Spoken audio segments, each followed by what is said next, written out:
Di zaman Pak Jokowi dari 2014-2019, jenderal-jenderal ini, mantan ini, teman-teman saya juga. Saya kenal istrinya, saya kenal anaknya. Bagaimana mereka ke Solo melobi almarhum ibunya Pak Jokowi dan keluarga Pak Jokowi, terus ngomong ke saya, melobi saya tahu persis orang-orangnya. Jadi kembali lagi, yang dibangun ini adalah kebencian, adu domba, agar apa? Agar memuluskan ambisi pribadi mereka, ya kan, supaya Prabowo Gibran ini nggak berhasil, bukan untuk kebaikan NKRI, bukan untuk kemajuan bangsa atau untuk kesejahteraan rakyat kita gitu. Nah, Bang Sin melihat soal bagaimana adanya ambisi ini, seperti yang dikatakan oleh Bung Frit tadi, bahwa ada keinginan mereka untuk menggantikan Wapres, mengusulkan Pak Anies dan Pak Abraham Samad ini. Ini bagaimana Abang Sin melihatnya? Ya gimana judulnya gitu. Ini kan nggak masuk akal pikiran kita. Kalau orang yang nggak waras, orang yang konyol, mungkin merasa ini masuk logika gitu loh. Kalau kita sebagai warga negara yang baik, orang-orang waras, apanya yang mau diganti gitu loh.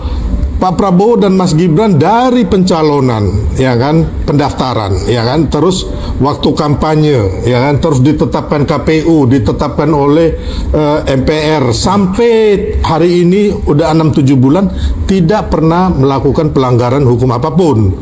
Makanya Ketua MPR Bang Musani mengatakan bahwa Mas Gibran tidak melanggar konstitusi dan sudah ditetapkan secara resmi oleh MPR sebagai Presiden dan juga oleh KPU. Apakah mungkin kalau seandainya pemakzulan ini dipaksakan bahwa MPR bisa berpotensi melanggar konstitusi?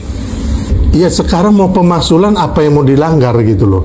Makanya terus ini kan hanya 300 orang gitu loh. 300 orang. Ya, kan sisa 4 orang jenderal yang gerombolan ini kan hanya 300 orang gitu loh. Yang menurut saya satu RT pun nggak nyampe gitu loh. Dibanding dari 96 juta ya kan, ya, pemilih Prabowo Gibran, apalagi sekarang ditambah lagi yang benar-benar sudah waras kayak Ade Fritz.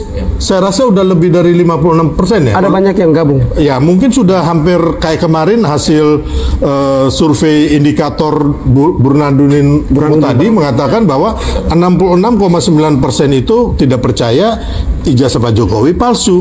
Nah, ini kan berarti yang waras ini kan udah makin banyak gitu loh. Tinggal yang konyol-konyol dan menurut saya yang otaknya juga nggak waras ya kan, yang mau memaksakan kehendak ya kan. Contohnya Mas Gibran mau dipaksakan kehendaknya sekelompok orang yang bukan orang, maksudnya bukan purnawirawan resmi yang tergabung dalam PP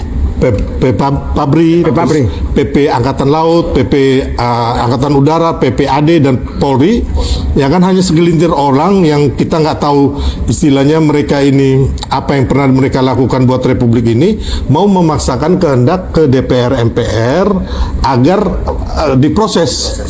Terus nanti bagaimana yang 96 juta bahkan yang 56% sama sekarang 66%? Pertanyaan saya tadi kan, apakah ini mewakili aspirasi masyarakat Indonesia atau cuma segelintir orang?